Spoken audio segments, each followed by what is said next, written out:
All right, here we go. Welcome, everybody, to End Times Theology, Episode 9 with Donny B. I am excited for this. Now that I've completed a busy couple months of finishing my new special creation, updated and expanded book, 300 pages, completely up to date, definitely a must have and must read. And several videos, and this includes interviews, lectures, and debates on endogenous retroviruses. I now have the opportunity to get back to some eschatology, specifically this series. So I did do 8 episodes prior. That also includes the End Times Theology, post-tribulation, pre-wrath, rapture versus pre-tribulation, rapture, open mic debate that I had the privilege of having Dr. Kenthoven here as the guest, where him and I engaged anybody that was willing to jump onto the show and enter the open mic. So it is a blessing, praise the Lord that the series so far, which is linked in the description box, is getting quite a lot of positive feedback. I think overall, up to this point, the series has roughly 13 to 15,000 views. So, I want to thank everybody for supporting this series. And it really is a blessing and a privilege to see that so many people are being confronted with the truth on this important topic, eschatology, because we are told to be watchful. We are told to be ready. And unfortunately, there are many who are not watchful and not ready. And this is because of bad eschatology. I'm also working diligently on a book that I'm hoping will be released in the next month or two, titled, the working title at least, is End Times Revealed, the post-tribulation, pre-wrath rapture. And in that book, which I've already got a good amount of it done, it's a lot of work. It's a full-time job, but I am doing this full-time ministry. So if you'd like to see Standing for Truth Ministries continue pumping out full-time content, including publishing books, articles, hosting conferences, lectures, endless debates, and more, and it is on your heart to support us, you can do so over Patreon, or you can even donate right through our website, standfortruthministries.com. So I'm hoping that book, which I am going to be demolishing all of the false eschatological positions, preterism, pre-tribulation rapture, amillennialism, post-millennialism. It's going to be fun, comprehensive, thorough. So I'm really excited for you guys to see that. Now, with that being said, let's get right on to the episode. So episode 9, Polarizing Preterism, Refuting Bad Eschatology. Who is the he of Daniel 9:27? Now, I want to highly, highly recommend episode 8, which I recorded and posted over a month ago now. And the partial preterists, at least, full preterists, and those in general that believe Daniel's 70 weeks has been fulfilled and there is no 70th week, and the he of Daniel 9:27 is Jesus the Messiah rather than the Antichrist.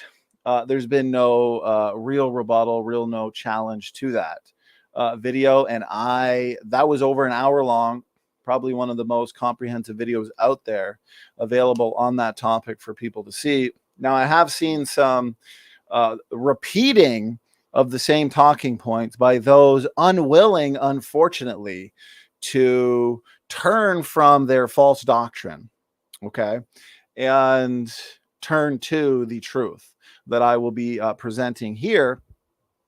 In a lot of this will be me reiterating points, but also some novel points, because I really want to address some of the rescue devices and really just bad lines of argumentation that I've seen from the preterist crowd on this issue. So this video will leave no stone unturned. Share this around. The truth is important, and let's get right into it. So firstly, though, I do want to point out, okay, that it was at the end of the 69th week that Jesus Christ died and rose again. Okay, the 70th week hadn't even started yet at this point. The ministry of Jesus, as many of these preterists want to do, cannot be put into this. Okay, they want to say that the first 3.5 years of his ministry is the first half of the 70th week. That doesn't work. That doesn't work. And the prince being spoken of in Daniel 9:27 is not the Prince of Peace, Jesus Christ. Okay, it's the devil, the Antichrist, that is confirming the covenant. And I am going to prove this irrefutably in this video today. Now, the dragon, the serpent, the devil, okay, is the one who kicks off this final 7-year period, Daniel's 70th week. The dragon is present all the way through. And why I'm saying this and why I'm starting this episode off with this information is because preterists will constantly say, whether it's partial or full, they'll constantly say, where is this gap, this so-called gap between the 69th and 70th week? Right? Well, even the preterists have no choice but to admit that a gap exists, since the temple and Jerusalem were not destroyed until 70 AD. There is a gap there, believe it or not.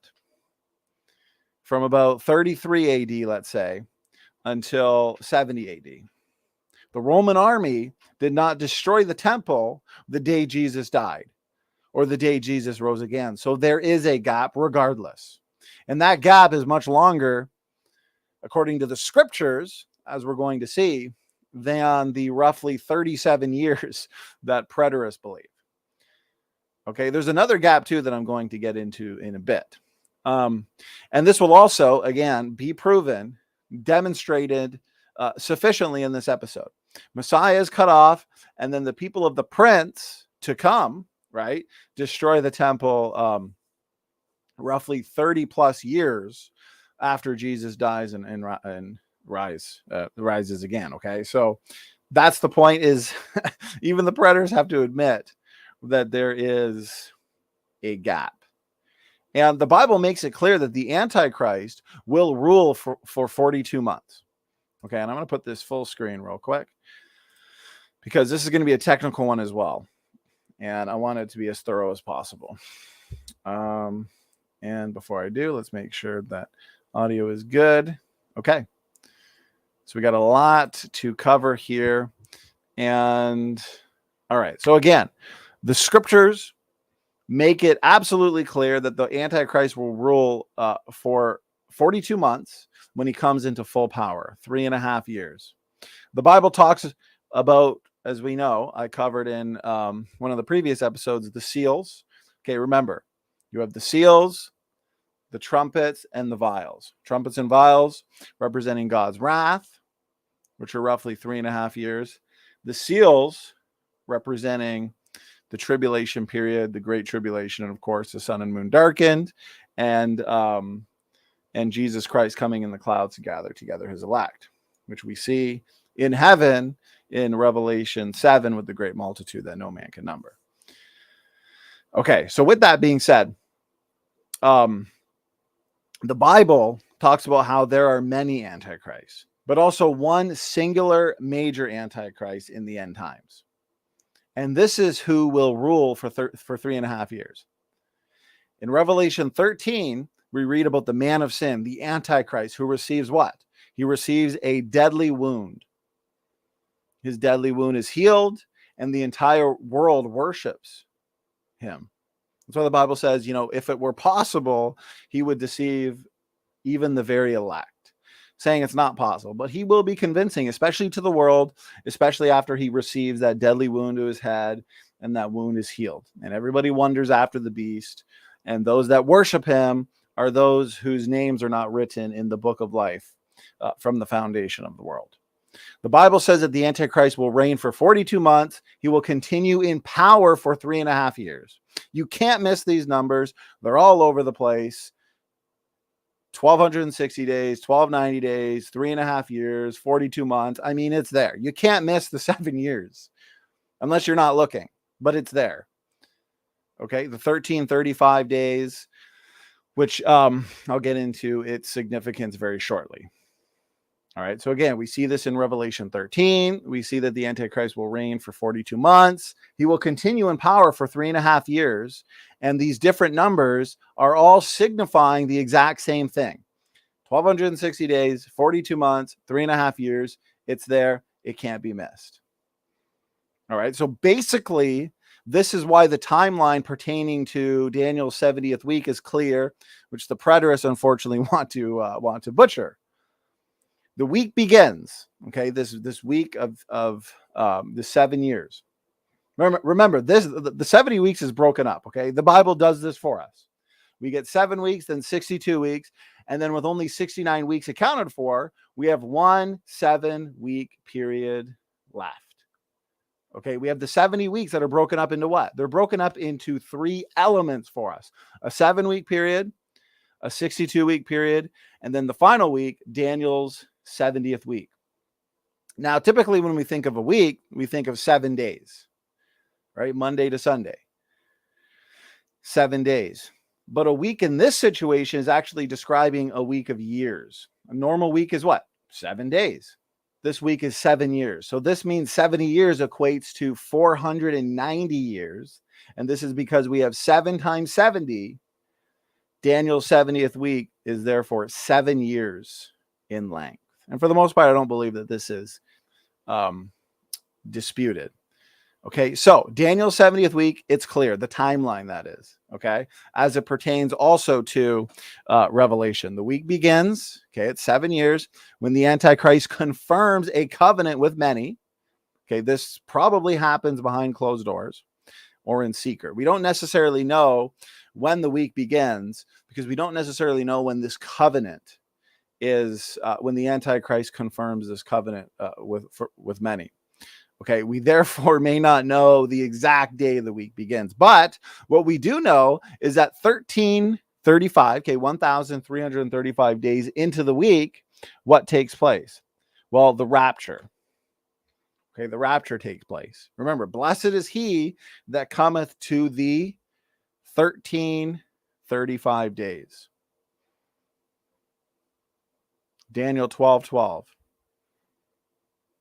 Blessed is he, I'm trying to look for the passage that I have here. Okay, blessed is he that waiteth and cometh to the 1,305 and 30 days. From the abomination of desolation, we have 1,290 days to the battle of Armageddon and the millennium. 3.5 years of tribulation. Okay, as we can see here on the slide, with the final 2 to 3 months being great tribulation. Remember, the Bible clearly talks about those days will be shortened. If they were not short, no flesh would be saved. Okay, talking about physically, because if the Antichrist had freedom to rule and reign for longer than this short period of time, then no flesh would be saved. Every Christian would be killed. All right. Now, the 75 days of great tribulation falls in the first half of the week, the first 3.5 years, because we have the 3.5 years of tribulation with the final 2 to 3 months, again, being the great tribulation. 1,260 years of tribulation, or 1,260 days of tribulation, 75 days of great tribulation, and then 1,215 days of wrath. Remember, don't confuse tribulation and wrath. Tribulation and wrath are different.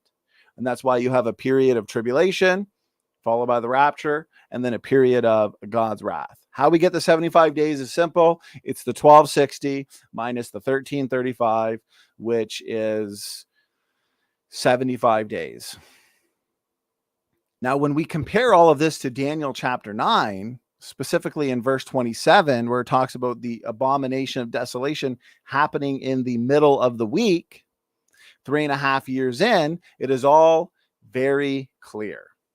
Okay, and this is where very shortly I want to get into why in the midst of the week is where the Antichrist comes into into full power. Okay, so you can see from these verses here, Revelation 12:6, and the woman fled into the wilderness, where she hath a place prepared for God, that they should feed her there 1,203 days. Okay, so we jump to a period of 1,260 days, the first half of the 7-year period, Daniel's 70th week. In chapter 12, we are talking about the first half of the 7 years. The Antichrist comes to power during this first half. All of humanity is experiencing world war. Remember, the world is at war. We see in Matthew 24, the Olivet Discourse, and it correlates perfectly with what? Revelation 6, with the seals, the Antichrist coming into power, conquering, the world at war, and obviously the ripple effect of that, okay? All of humanity is experiencing this. World war, famine, pestilence, inflation, so on and so forth. In chapter 13, we see the abomination of desolation and the taking taking power of the Antichrist at the midpoint, 3.5 years. This is important. This is why I'm covering the timeline firstly. Okay, 1,260 days is 3.5 years. Chapter 13 being the midpoint, and everything after the midpoint is chapters 14 to the millennium. Chapter 14, chapter 7, we get the rapture.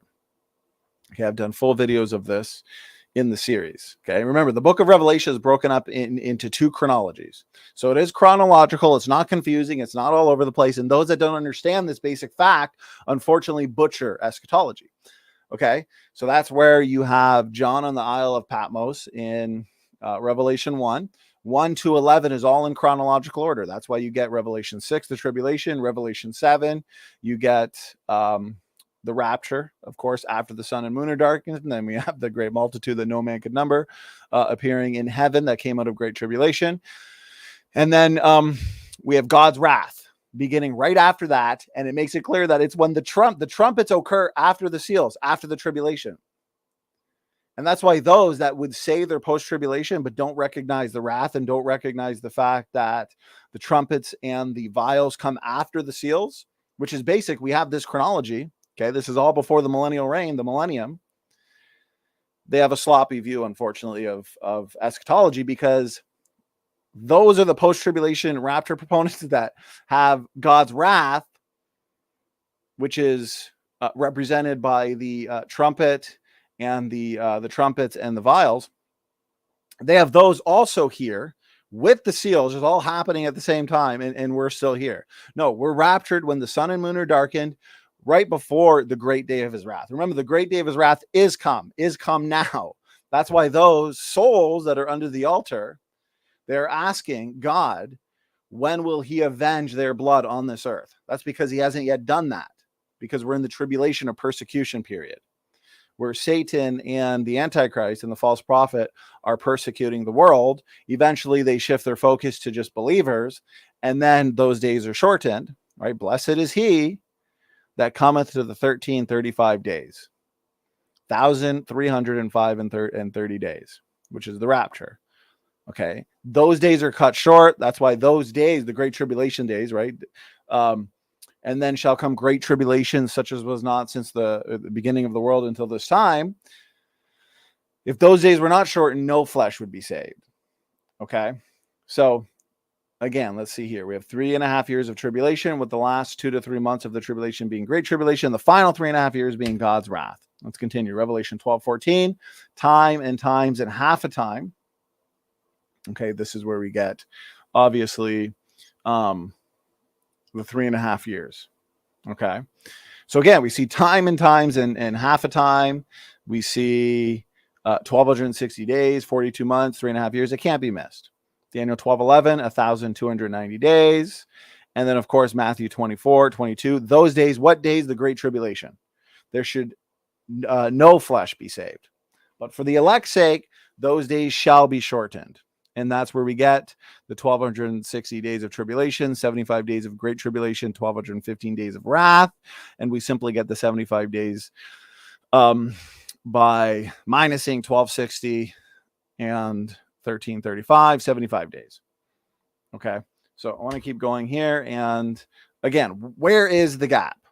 Where is the gap? Well, let's go through the important verse here verses here in Daniel 9, okay? 70 weeks are determined upon thy people and upon thy holy city to finish the transgression and to make an end of sins and to make reconciliation for iniquity and to bring in everlasting righteousness and to seal up the vision and prophecy and to anoint the most holy.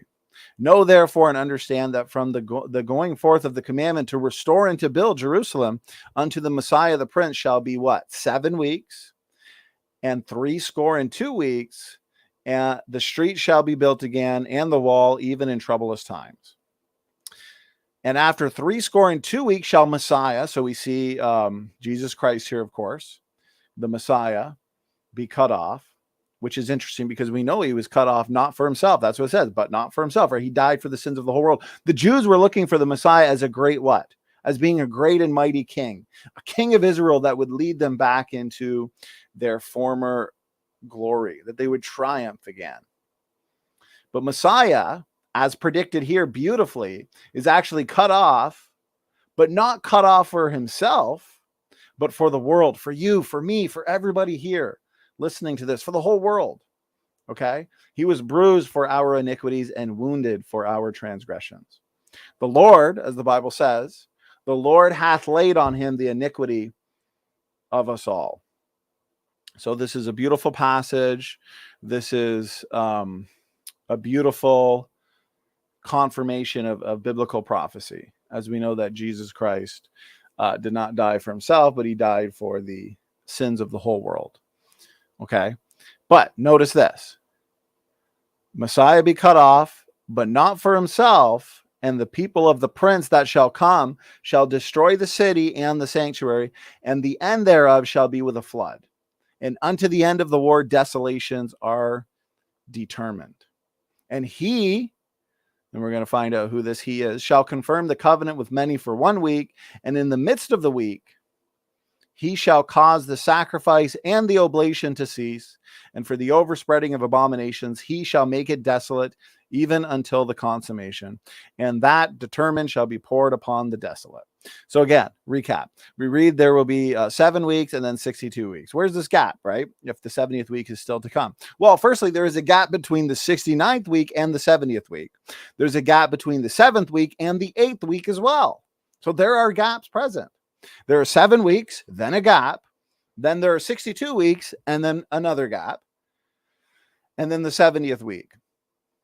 And again, I want to point out, as I did in the beginning, that at the end of the 69th week, when Jesus died and rose again, the 70th week hadn't even started yet. So you can't put the ministry of Jesus into that period.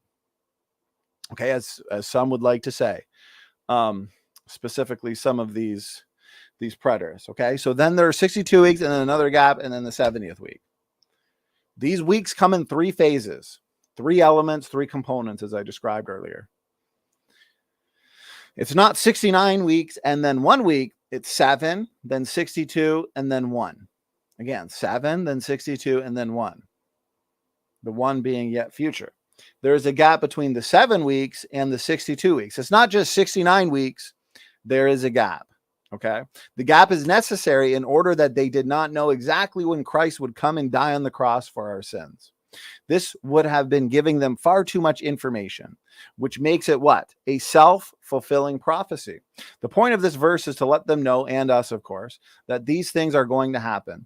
There are going to be 70 important weeks of prophecy, of biblical prophecy, that these specific, significant elements will happen. What's the 7 years is often a question then, if there's a gap here, right? What's that first 7? Okay, because we get 7 weeks, then 62 weeks, and then of course with only 69 weeks counting for it, we got 1 7-week period left. So what is the 7 years? Well, getting the temple, wall, and street built. It took time to build the temple, wall, and the street. 7 times 7 equals 49 years. Daniel 9:25. Know therefore and understand that from the going forth of the commandment to restore and to build Jerusalem unto the Messiah, the Prince shall be 7 weeks. And 62 weeks, the streets shall be built again, and the wall even in troublous time. So the 7 weeks end with everything being built. Christ dying, right? Messiah being cut off as predicted, ends the 62 weeks. We still have the 70th week. Okay. Daniel 9:27. And he shall confirm the covenant with many for 1 week. And in the midst of the week, he shall cause the sacrifice and the oblation to cease. And for the overspreading of abominations, he shall make it desolate, even until the consummation. And that determined shall be poured upon the desolate. This is the final week, the 70th week. We've seen the 7 weeks, the 62 weeks, 69 weeks with a gap. And now we still have the 70th week with another gap. The Jewish-Roman War started. This is amazing confirmation as well, as we have the Jewish-Roman War that started in 66 AD and ended in 73 AD. This war lasted 7 years, and the sacrifices ceased right in the middle of the war, roughly 3.5 years in to this 7-year war. Okay, now I want to take a detour here and talk about something really, really briefly that's important that I talked about in previous shows, but I want to reiterate it here, but also for more detail, encourage the audience to watch the previous shows. So what I want to touch on is something that unfortunately preterists fail to understand. Is called dual or even triple prophecy fulfillment. This means when we're studying biblical prophecy, when it comes to eschatology, there is an immediate fulfillment, okay, for back when the prophecy was made, right? A shadow fulfillment, but then also a great and more literal or dramatic fulfillment in the future.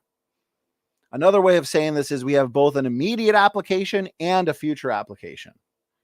And if you miss this going into studying end times theology, then your entire eschatology is just going to be all over the place. It's going to be sloppy. It's going to be unsophisticated, unfortunately. This concept of dual and triple prophecy fulfillment, it's found all throughout the Bible. And the last show, for sake of time, I'm not going to go through all of them again, but watch my previous show. And I spent a significant amount of time going through all of several examples of this in the scriptures. Okay, these dual fulfillments. We have a shadow fulfillment and then a future more dramatic, literal, exact fulfillment, okay? Prophecies in the Old Testament especially, we see have a dual, triple, and even sometimes quadruple fulfillment. And the reason for this is because the prophecy has an application for the generation back then, right? And also future generations. And then even an end times, more dramatic, the main event, you can consider it. Application, because the world goes through cycles. We understand this. And because of this, we also have prophetic cycles. So here we see a shadow fulfillment with Emperor Titus, okay, and the Roman army, because the Jewish-Roman War started in 66 AD and ended in 73 AD. This war lasted 7 years, and the sacrifices ceased right in the middle of the war, roughly 3.5 years in. The rebuilding of Jerusalem and the temple are predicted. The Messiah being killed, not for himself, is predicted. The burning and destruction of Jerusalem and the temple are predicted. And the war itself, that the burning and destruction of Jerusalem and the temple will occur in, is predicted. Okay, this is all perfectly in line with what we know about history. We have a 7-year Jewish-Roman war that right in the middle of the war, 3.5 years in, we have the temple being destroyed. Again, it's so important to note. I want everybody to understand this war started in 66 AD and ended in 73 AD. This is an amazing fulfilled prophecy. Very interesting. But at the same time, we have to consider what I just talked about, double and triple fulfillment. Okay, this is what's important. Now, I want to go back to what I was talking about 10 or 15 minutes ago, where we have this 7-year, Daniel's 70th week, this 7-year period, okay? And in the 7-year period, in the midst of the week, the Antichrist comes to full power. He receives a deadly wound, which is healed. The world is then, as we discussed earlier, deceived by him. This is why I wanted to lay down the foundation, okay? I want this to be as understandable as possible. So if I'm repeating points, it's because I want to drill it in. This is important stuff. All right. So he is going to deceive the world. People are going to look to him as the second coming, especially when he receives that deadly wound and the deadly wound is healed. And it's a false resurrection, basically. Okay. And we also know there's going to be a false prophet that will help convince the world that the Antichrist is the real deal and therefore worship him. And as we know, an image, we read about this in Revelation 13 specifically, an image is set up that can speak. and all those who do not worship the image will be killed. None of this has happened yet. Daniel's 70th week has not happened yet. Yes, we see shadow fulfillments. We see an immediate application. We even see a future at the time this was written with Titus, right? A more shadow fulfillment. But the literal, the more dramatic main event has not yet been fulfilled. And we know that basically by looking at the aspects of these prophecies that have not yet happened. I want to talk a little bit more about this in a bit, okay? So anyways, Daniel's 70th week obviously has not happened yet. All of this starts right in the middle of the week, and it fits perfectly with Daniel 9 and Revelation. So he in Daniel 9:27, Jesus the Messiah, right? A lot of people are saying it's Jesus the Messiah. Or is it Titus in terms of its shadow fulfillment, and then the Antichrist in terms of the full literal fulfillment? Well, let's stick with the exact passage in question. And okay, let's stick right here. What I'm going to say here should be pretty basic, because the last singular noun, if you're following the verse, that is mentioned is actually prince. People of the prince that shall come. Prince can still be the antecedent. Notice, and he shall confirm the covenant. Well, wait a minute. Over here. And going forth the command to restore and build Jerusalem unto the Messiah, the prince, shall be 7 weeks. Okay, so in verse 25. Verse 26, and after 62 weeks shall Messiah be cut off. So Messiah is there. Jesus Christ is here. And the people of the prince. So notice this. Now we have the people of the prince that shall come, shall destroy the city and the sanctuary. So the last singular noun that is mentioned is prince. People of the prince that shall come.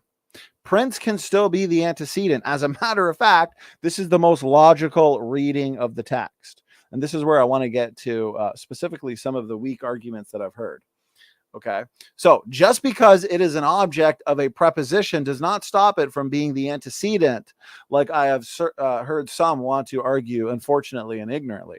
What if I said I went over to my friend's house and he gave me coffee?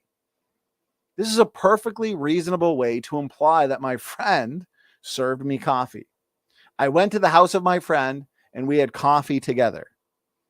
So those that say, oh, well, the text says it's the people of the prince, and so the prince can't be the antecedent, are basically just making things up. It's an absurd argument. The object of a preposition can still be the antecedent of a subject pronoun. This is basic stuff. So yes, the immediate antecedent is not the Messiah, the prince. It's the prince, the people of the prince. Okay. And again, I need to reiterate the object of a preposition can still be the antecedent of a subject pronoun. This is basic stuff. But aside from all that, this shouldn't be difficult. Why should we understand verse 27 as clearly not being the Messiah? Well, the nearest antecedent is the prince, as I pointed out, the people of the prince. The he is referring back to that prince and not the Messiah before it. Also, and I want to go to Daniel chapter 8, because I want to give everybody a visual here. Okay, and he shall confirm the covenant with many for 1 week, and in the midst of the week he shall cause the sacrifice and oblation to cease. So notice that. This, referring back to the people of the prince, so that prince, he shall cause the sacrifice and the oblation to cease. And the overspreading of abominations, he shall make it desolate. But you're going to see just how amazingly consistent this is. Okay, so Daniel 8, this is where we're really going to dig deep and just pulverize this preterism, whether it's partial or full. Okay, because Daniel chapter 8 is 100% clear. When talking about the little horn, aka the Antichrist, it says in Daniel chapter 8, verse, you know what, let's start at, we got a bunch of slides here. Let's start at verse 12, okay? rather than 11. Let's break it down this way. So it says in Daniel chapter 8, verse 12, and an host was given him against the daily sacrifice by reason of transgression. And it cast down the truth to the ground, and it practiced and prospered. Then in verse 13, notice this. Then I heard one saint speaking, and another saint said unto that certain saint which spake, how long shall be the vision concerning the daily sacrifice and the transgression of desolation? The transgression of desolation, to give both the sanctuary and the host to be trodden underfoot. Now let's go back to verse 11. Let's start at right here. Let's go verse 11. Yea, he magnified himself even to the prince of the host. And by who? And by who? By him the daily sacrifice was taken away, and the place of the sanctuary was cast down. So when talking about the little horn, who's obviously the Antichrist, nobody's going to say this is Jesus the Messiah here. No, this is the Antichrist. Verse 11 clearly tells us what? I mean, this can't be missed. This is the end of the story. It should be the end of the story, end of the debate. It clearly tells us that by him, well, by who? By the Antichrist, the daily sacrifice is taken away. And I've never heard a good rebuttal to this. I've seen a lot of dodging, a lot of ducking, a lot of diving, and a lot of the 5 Ds of dodgeball: dodge, duck, dip, dive, and dodge. Okay. So unfortunately, I haven't seen a good response to this, because let's go back to 9:27. And he, who they want to say is Jesus the Messiah, which again doesn't make any sense. Okay. It's the nearest antecedent is the prince, anyways, Titus, in terms of the shadow fulfillment, and then the future Antichrist. And he shall cause the sacrifice and the oblation to cease. The little horn, who's the Antichrist, and by him the daily sacrifice was taken away. How long shall be the vision concerning the daily sacrifice? Here it is again. And the transgression of desolation, to give both the sanctuary and the host to be trodden underfoot. But it's going to get worse. It's going to get worse. And here's the other 2,300 days. Then shall the sanctuary be cleansed. Okay. So clearly, to kind of recap first, because we got a lot here that I want to cover, and I want to make sure that it's as clear as possible. Verse 11 was clearly telling us that the Antichrist is the one who's taking the daily sacrifice away. In verse 12, it says he is against the daily sacrifice. He is anti-daily sacrifice, in other words. Clearly in chapter 8, it's the little horn that is taking away the daily sacrifice, and also setting, so he takes it away, and then he sets up the transgression of desolation. But to make it even worse for the preterists, this all fits perfectly with what I spent the first portion of this show on, with the numbers, with the timeline, and how 3.5 years, right? Because the Bible says the Antichrist will reign for 42 months, 3.5 years. He will continue in power for 3.5 years. We got these days all throughout Revelation, all throughout Daniel, 1,260 days, 42 months, 3.5 years. Right in the middle of the week, 3.5 years, it is Antichrist who takes away the daily sacrifice, sets himself up in the temple as God. People worship him. And what does he do? He sets up an image that can talk. Where in the history of this planet did we have Antiochus Epiphanes, Titus, any of these shadow Antichrist, where they had some characteristics of the Antichrist? Where did they ever set up an image where it actually spoke? We understand with technology today that that's possible, but back then it wasn't. And by not worshiping that image, you're killed. The entire world. No, that obviously that hasn't happened yet. So this is all fitting perfectly. Notice how this is sophisticated. It's not sloppy. This is important. Okay, Daniel 7, there came up among them a little horn. The little horn in Daniel 8, taking away the sacrifice. And there was given unto him a mouth speaking great things and blasphemies, and power was given unto him to continue 42 months. Comes into power, rules for 42 months, and takes away the daily sacrifice, sets himself up in the temple as God. And it was given unto him to make war with the saints and to overcome them. And power was given him over all kindreds and tongues and nations. This is no longer local. Okay, with what we see with like the Jewish-Roman War, or with the Grecian Empire with Antiochus Epiphanes. No, and all that dwell upon the earth shall worship him. This is now universal. Okay, this is worldwide. Daniel 7:25. And they shall be given unto his hand until what? A time and times and the dividing of time. This is pretty basic. Time, times, and a dividing of time is 3.5 years. And Revelation 13 tells us the Antichrist will rule for 42 months, which is 3.5 years. The little horn does all the things the Antichrist does, and he does it for 3.5 years, which is 42 months. And right in the middle of the 7 years, he stops the sacrifice, sets himself up in the temple, claims to be God. He's worshipped. I mean, this is all just fitting perfectly. See, the problem with these guys is, they're doing a word search. Where does it talk about abomination of desolation in terms of the Antichrist in Daniel? That's why Daniel 8:13 is so important, because we have the transgression of desolation, which is the same thing. Okay. And I think where I want to go next is Daniel. Let's go to Daniel 11. Okay, and let's start in verse 31, the one that I have on screen. Okay, so it reads, and arms shall stand on his part. Oh, this is funny. It's just so bad. It's like these preterists just want to isolate Daniel 9 and then ignore everything else. Ignore Daniel 7, 8, 11, 12, and just make stuff up. Just make stuff. It's literally an indefensible position. It's bad for them. Okay. It's so easy it's like taking candy from a baby. I could probably do this presentation. I've got so much information here. I'm looking at my notes and I'm making sure that I want to hit all the arguments that I've heard, and they just don't work. Especially the one that we dealt with earlier that basically says, well, Daniel 9:27 is talking about, the people of the prince or prior in terms of the antecedent. So the prince can't be the antecedent. I mean, it's just making stuff up.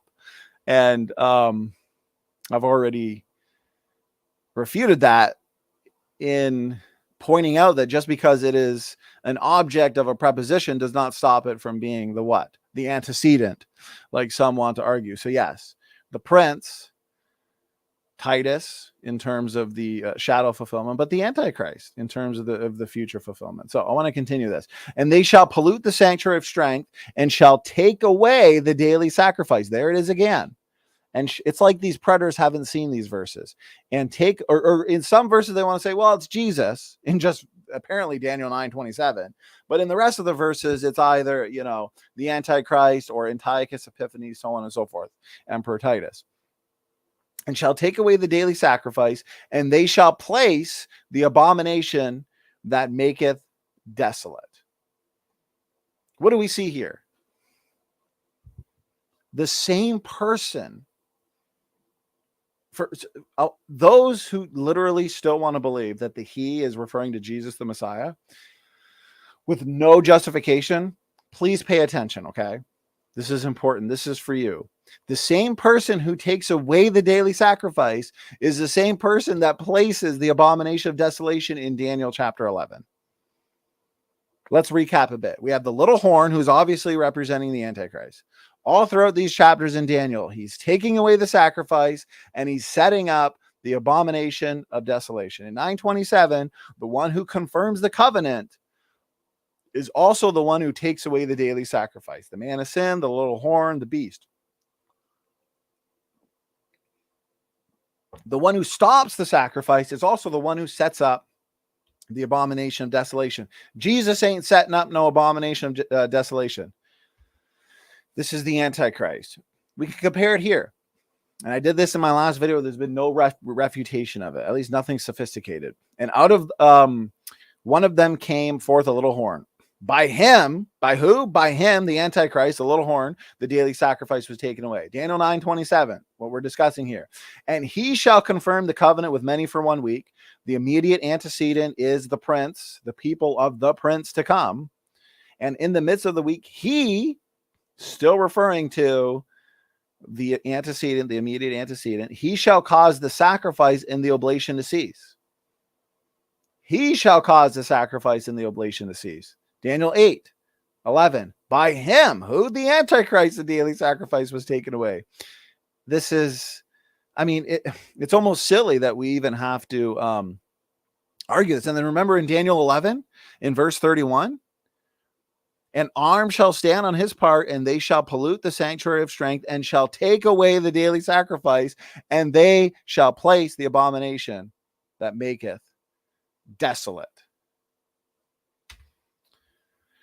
Daniel 12:11. And from the time that the daily sacrifice shall be taken away, and the abomination that maketh desolate set up. The abomination of desolation is an idol being set up, where in the future it is going to be an image that can talk.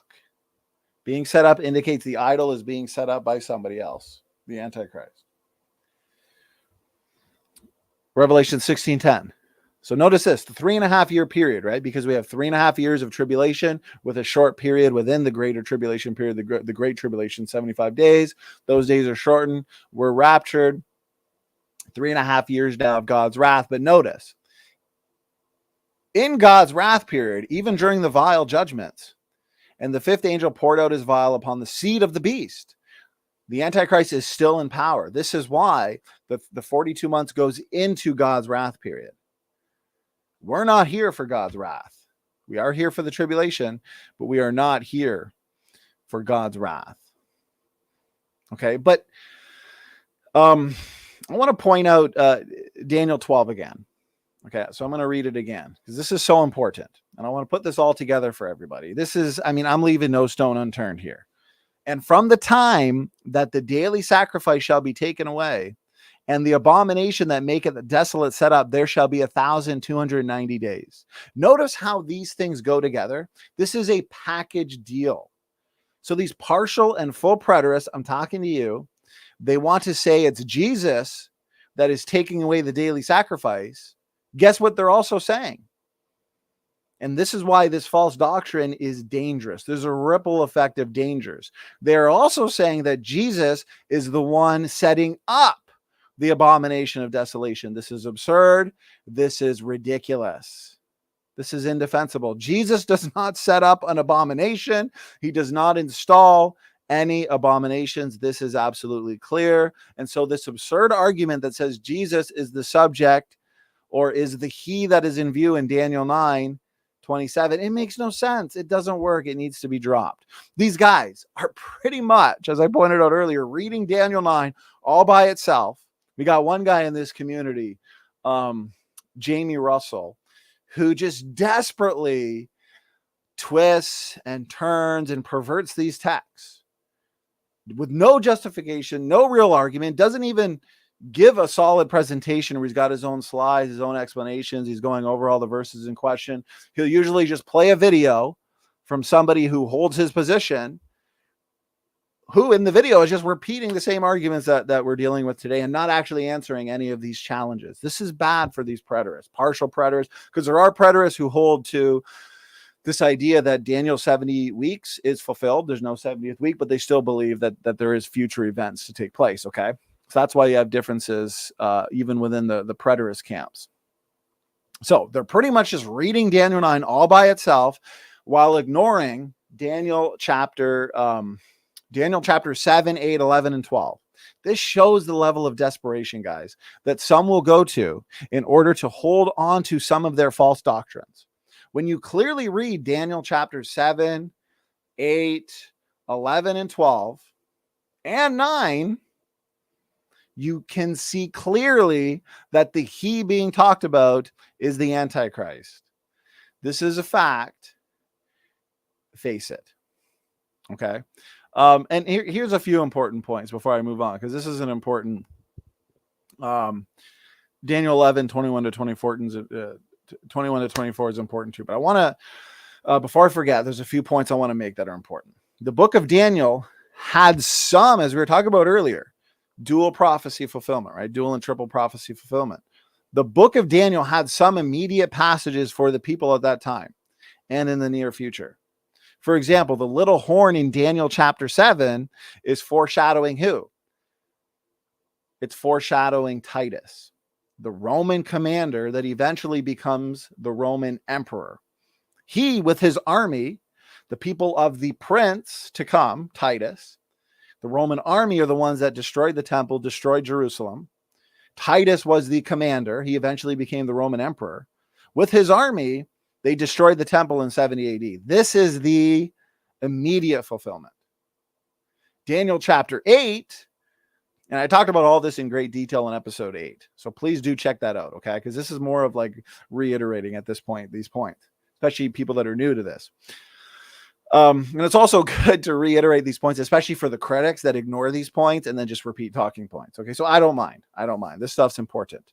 So again, Daniel chapter 8, we are looking at who? Antiochus Epiphanes.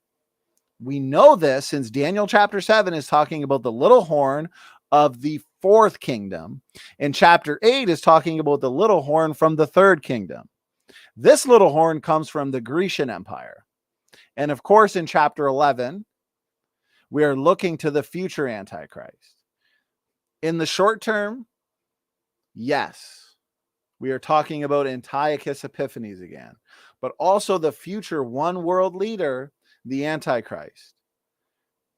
So I want to reiterate, there are immediate or shadow fulfillments, and then more dramatic, literal future fulfillments, the main event. And we know these are double and triple fulfillments for the basic fact that not everything being prophesied, not every single aspect of these prophecies, I noted this earlier, are being fulfilled exactly. This is why, guys, we have aspects that apply to the immediate fulfillment, like Antiochus Epiphanes, or in the near future, Titus. Okay, so we have aspects applying to the future end times fulfillment that aren't actually, that did not take place or were not fulfilled in the immediate or shadow fulfillments. Okay, so there are a lot of partial fulfillments, but not a full fulfillment. Did the whole world worship Antiochus Epiphanes, for example, or Titus? Of course not. Did they set up an image that actually spoke? And whoever didn't worship this image would be killed? Absolutely not. Was there a mark that was required of all people, of all nations to get, and without it, they could not buy or sell? No, there was no mark of the beast. These are all aspects of the end times fulfillment, with the one world leader known as the Antichrist, who, of course, was shadowed, or an example of the future Antichrist could be found in what? Or in who? Antiochus Epiphanes, Titus, and so on. Preterists, unfortunately, have to accuse the Bible of extreme exaggeration. They don't understand the very basics of eschatology, and this is worrisome to me. Listening to preterists, and I'm sorry if this sounds mean, listening to them talk, listening to them go over their eschatology, it makes me cringe. It's sad. It hurts inside. It's just so sloppy. It's so unsophisticated. What we see happening in these prophecies are shadow and immediate fulfillments. And we see that if you were to take a preterist interpretation of it, these are all actually just very minor. They're all just exaggerate. A lot of it's symbolic. Most of it didn't happen. Some of it did. No, we're seeing in these shadow and immediate fulfillments, we're seeing minor aspects of them being fulfilled. Okay. But in the end time scenario, we have a main event. And one day this main event is going to come to a city near you. And so when compared to the main event, especially in the end times, a worldwide, one world government, one world religion, one world currency. Okay, this is going to be worldwide. It's not just going to be localized. Notice this, because, these guys too, they'll say, oh, where do we see the Antichrist making a covenant? Where do we see him setting up an abomination, even though we showed that earlier with the transgression of desolation? Okay, Daniel 11. 21 to 24. And in his estate, notice this, shall stand up a vile person. And again, we do have a shadow of the Antichrist in Antiochus Epiphanes, but also the Antichrist himself. Okay. So we have a vile person to whom they shall not give the honor of the kingdom, but he shall come in peaceably, right? So he's going to come in peaceably, just like we know in Revelation, in order to gain power, in order that all the world leaders will hand their power to him. In order for him to become the one world leader, he's going to make that covenant. He's going to seem like he's doing so in an honorable and trustworthy way, right? And in doing this, he obtains the kingdom by flatteries. This is how he will rule over the one world government. This is where he comes to power.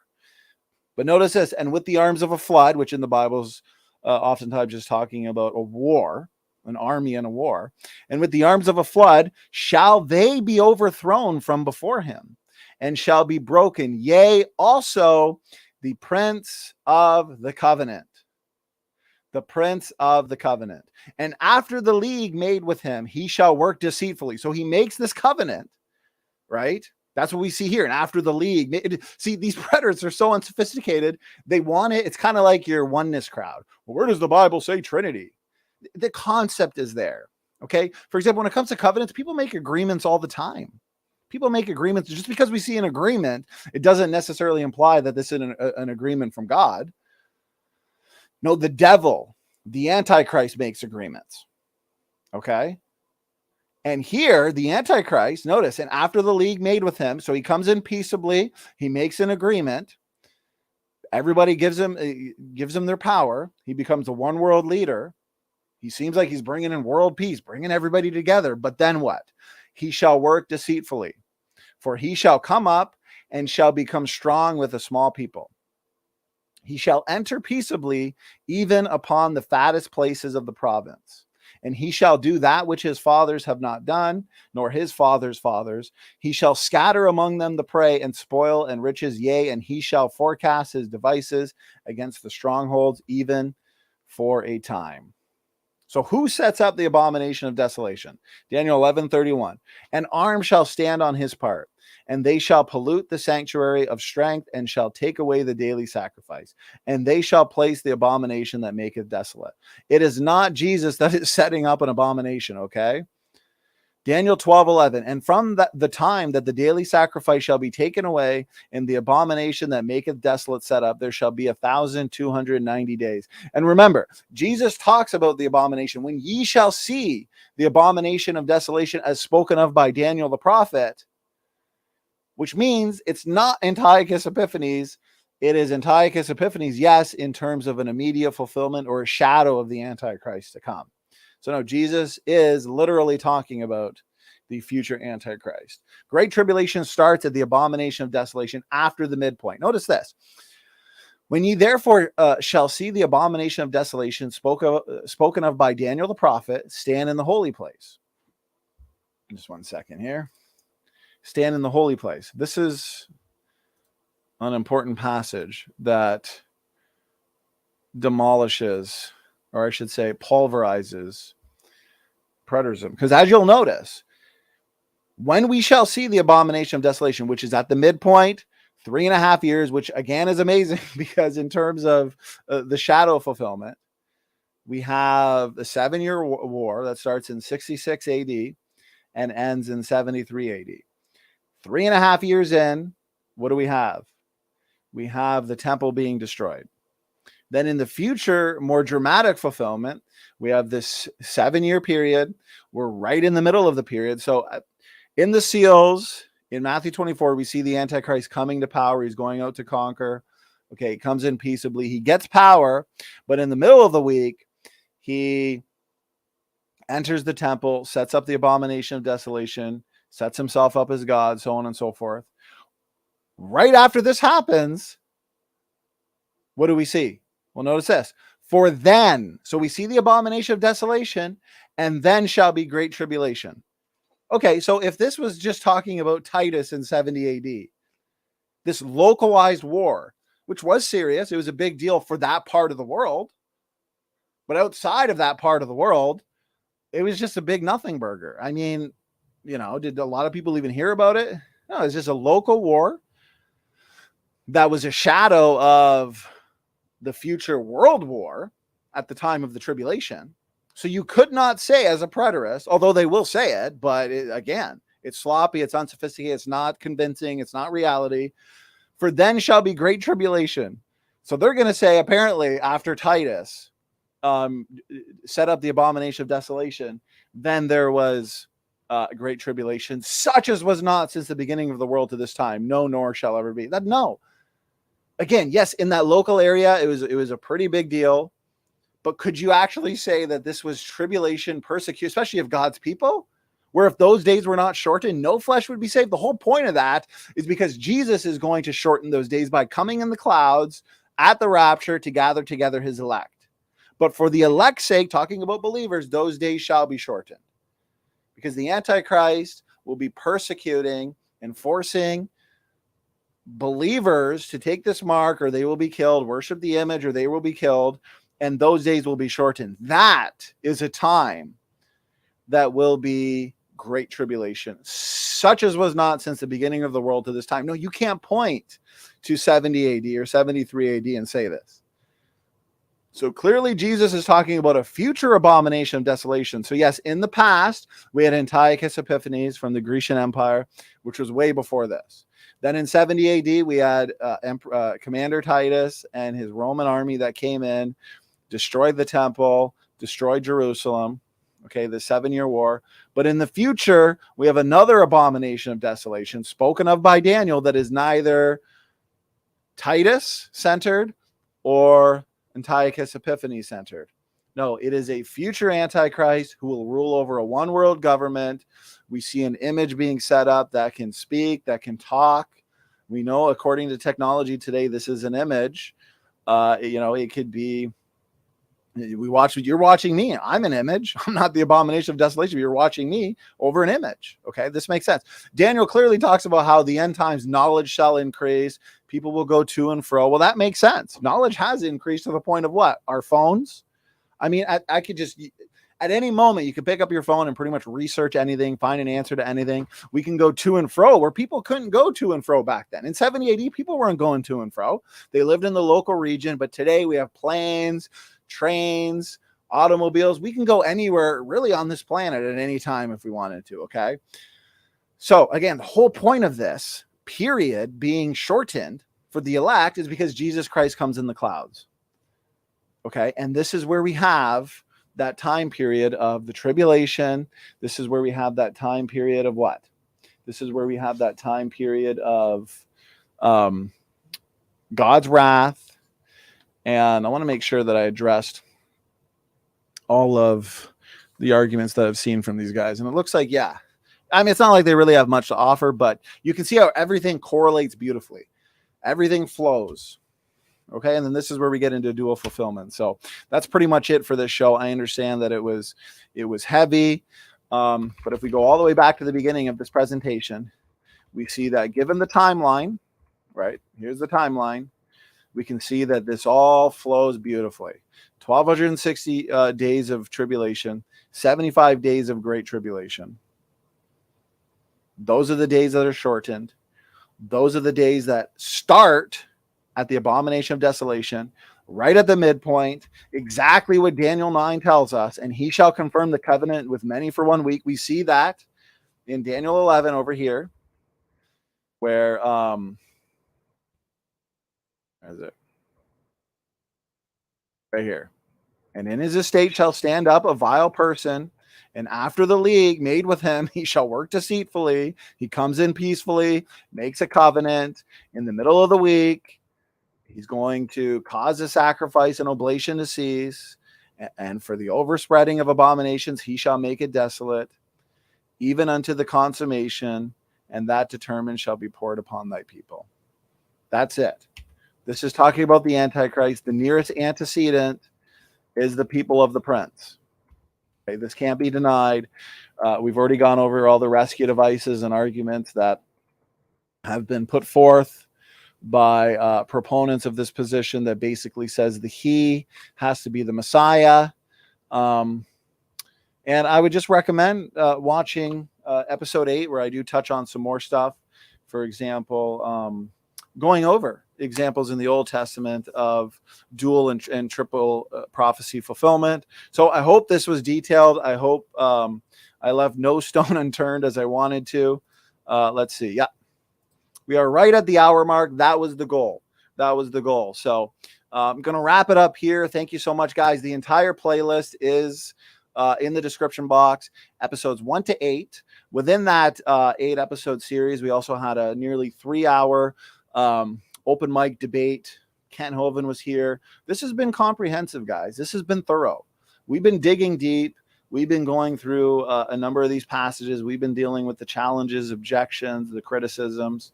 And so this is episode 9 with many, many more to come, including a very comprehensive book that I'm working on with a working title, End Times Revealed. So with that being said, guys, please share around this content. Thank you so much for tuning in. This is an important topic, and I really hope that you as the viewer of this video were edified. God bless all.